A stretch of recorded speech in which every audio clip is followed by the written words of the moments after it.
International Media TV. Television that listens to you. Hi, I'm Johnnie Burrell. Welcome to the program.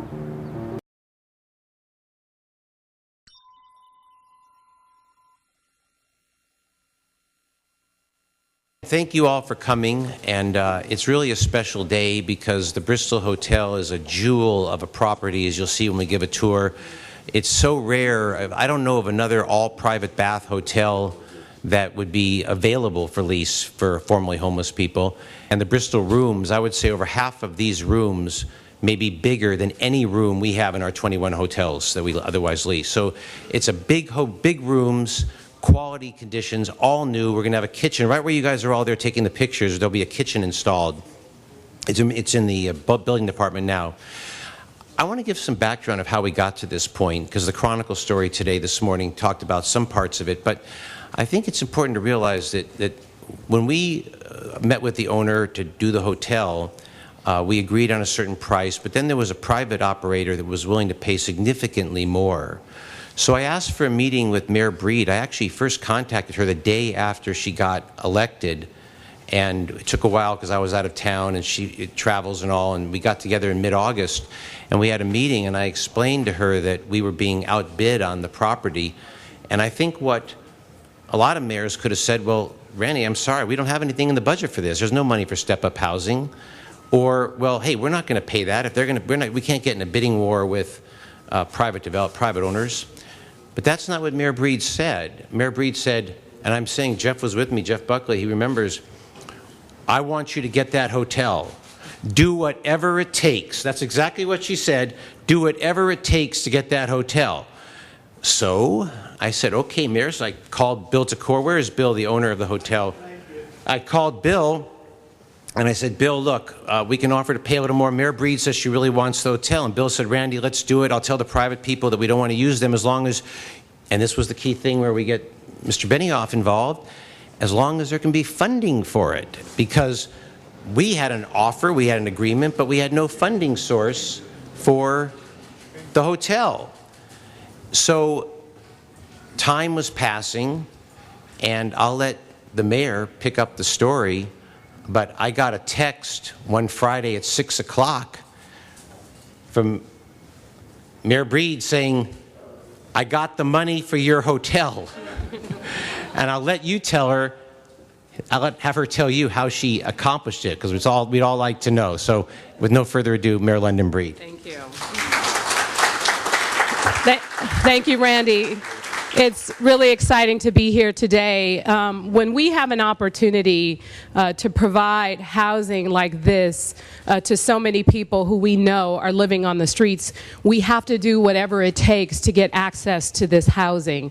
And so when Randy and I talked about this in my office, and he told me that this was a newly renovated hotel that could provide 58 units of step-up housing, I just got super excited because this doesn't come along every single day. And so I started making the phone calls, and not everyone said yes, but Mark Benioff said yes as soon as I asked him.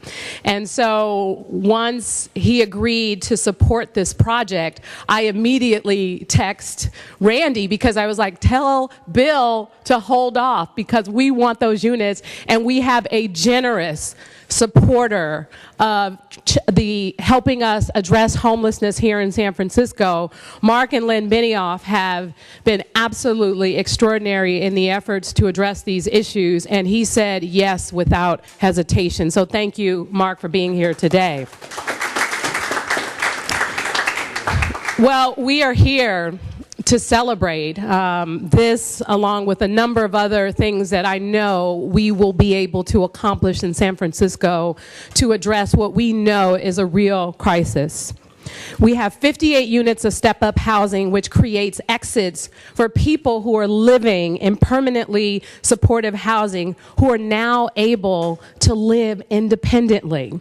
And it will also create 58 vacancies in our existing supportive housing that can go to people who are in our navigation centers and who are in our shelters.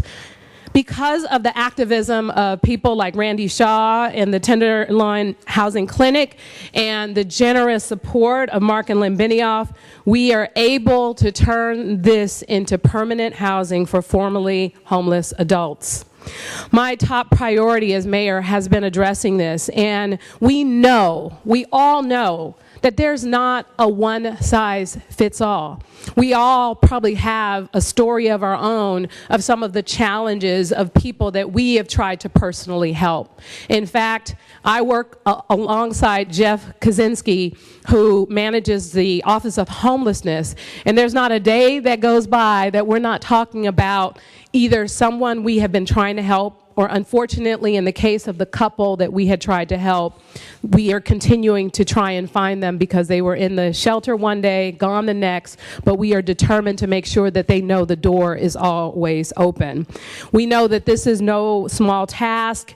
It's been an issue in San Francisco for decades, but through bold and innovative solutions, we know that we can make a difference in people's lives. It's not sometimes just housing. It will be supportive services. It will be shelter beds. It will be all that we need in order to address those issues, because sadly, we do know that so many people who are struggling with homelessness are struggling with mental illness and substance abuse disorder. And those are challenges that we have to address in addition to providing a place, a safe, affordable place for people to call home. We know the voters recently approved additional funding for homelessness programs, and I am working to clear any legal challenges that this funding may face. But in the meantime, we can't wait to take action. Since July, we have helped 577 people exit homelessness. And I am moving forward aggressively to open 1,000 new shelter beds, the largest expansion of shelter beds in 30 years in San Francisco. This will clear the shelter wait list so that everyone has a place indoors. And our new One system, a centralized database tracking individual case management and responses, is ahead of schedule in signing people up. We had a goal to reach about 2,000 individuals by the end of October. We are almost at 4,000 people in our One system, which is our coordinated system to try and track and help people out of homelessness into housing. And this will allow us to continue to track and process exactly what we're doing so that we're able to communicate to the public what is going on in San Francisco. We know what we see on the streets, but we are making progress. We are doing great things, and we do have a lot of community-based organizations and partners in this effort who have amazing success stories, like Tamika Moss, who's with Hamilton Family Services. We know that there is a lot of work to do. And since I've taken office, we've already opened 2 navigation centers, and by the end of the year, we will have another navigation center open. All of these things will make the difference, along with the mental health stabilization beds, along with hopefully safe injection sites and some of the other things that I have made a commitment to do as mayor. And I am looking forward to not only focusing on doing this with the city and the city dollars alone. I am excited and looking forward to continuing to make sure that we're able to deliver projects like this with a public-private partnership that will be a win-win for the people who need this housing the most. I want to thank each and every one of you for being here today. This is an exciting day in San Francisco, and I am looking forward to many more days like this where we provide a future of hope and prosperity for those who we know who need housing the most. And with that, I'd like to introduce the man that stepped up to the plate and made it happen for us, Mark Benioff.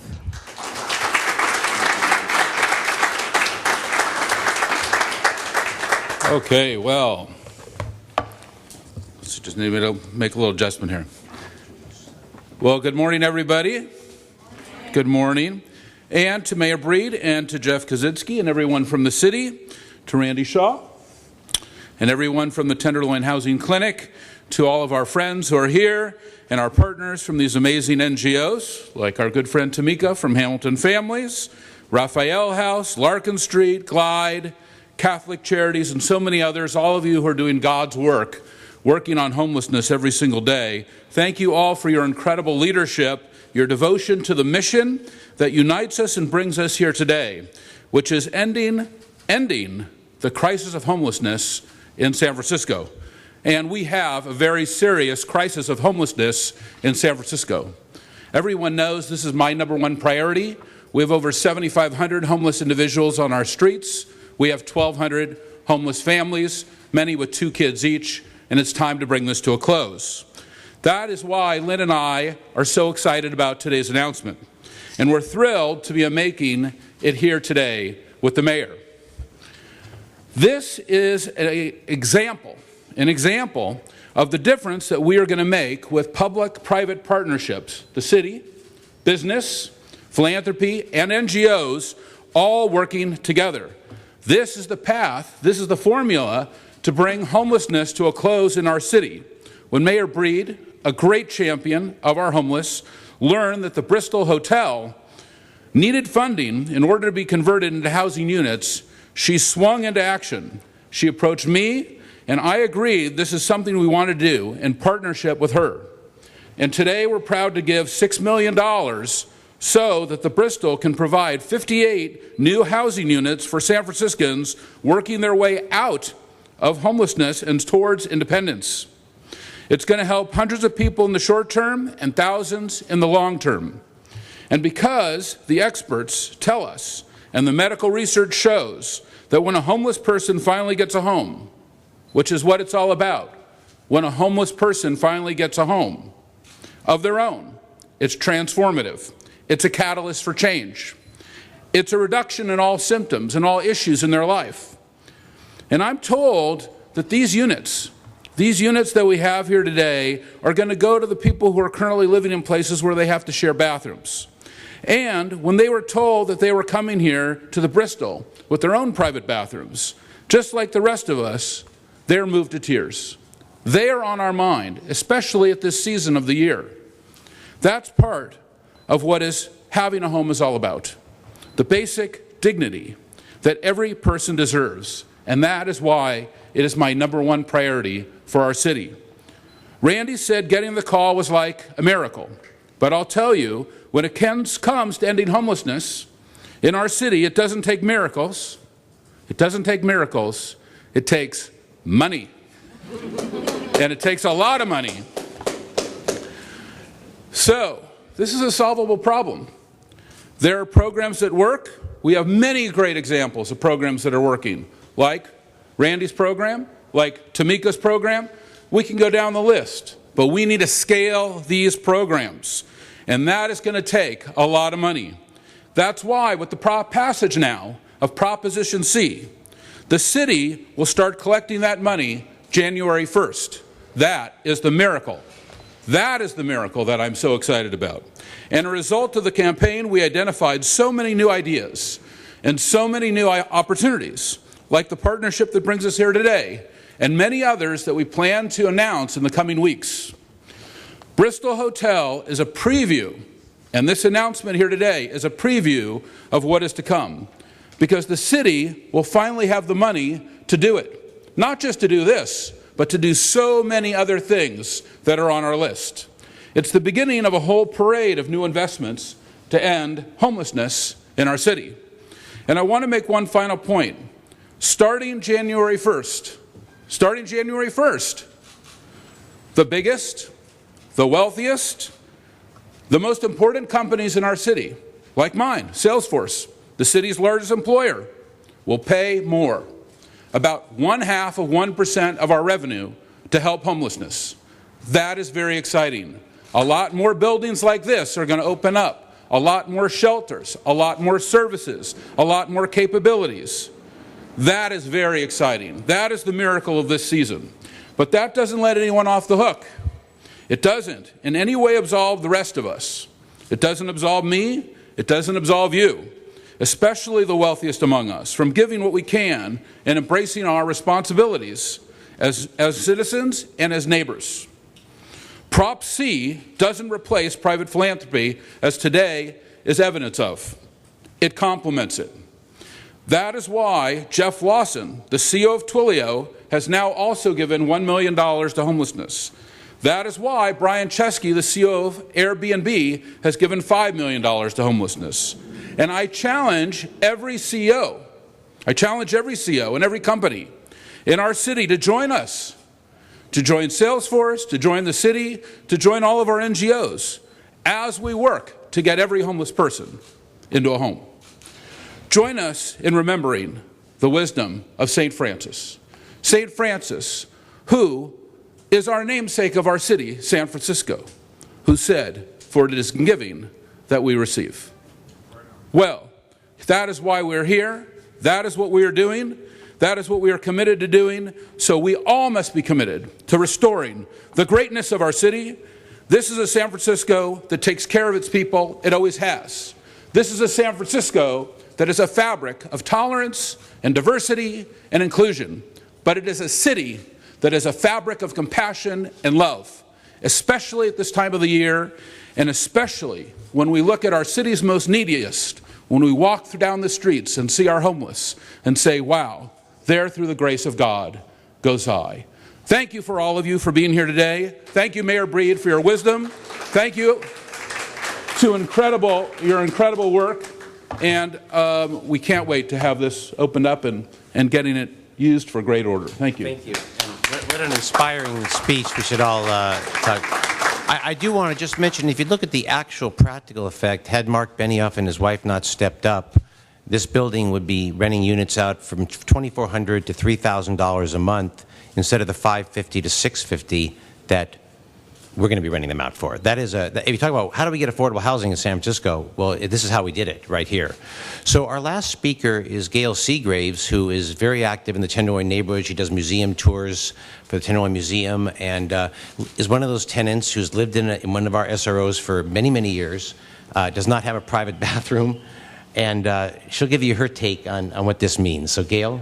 Thank you. Thank you. Good morning. Good morning. Oh, this has to come down here. Hello, good morning. My name is Gail Seagraves, and as Randy said, I'm a tenant organizer at the Elk Hotel with the Central City SRO Collaborative, and I'm also a walking tour guide for the Tenderloin Museum.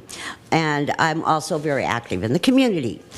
But today I'm here because I am so excited that the Bristol will be opening soon as a much-needed step-up hotel. I've been living at the Elk Hotel, which is a supportive housing SRO, for over 10 years now, where I have to share a bathroom, and I have to share a shower, and I'm woken up many times in the middle of the night because tenants have issues. And this is why this is so important for people like myself. When I came here to San Francisco 12 years ago, I came here for a job. And then life hit me hard, and the job fell through. And then when I went through my savings, I had to stay in a shelter, and then an SRO. So after working on certain areas of my life, I became ready to move on to a more independent life. You know, one that just, like where you have your own restroom and a community kitchen and laundry, those simple yet very, very needed things for a person. Not only that, but when people like me that are independent and can live independent, once we leave, that will open up so many SRO rooms for those on the streets, for those in shelters.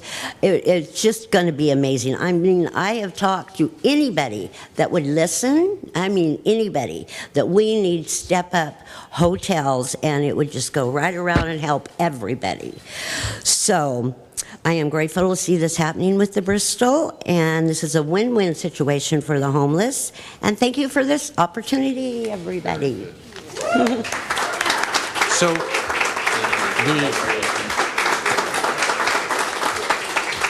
the mayor and Mr. Benioff will be available to answer any questions after we're concluding this event.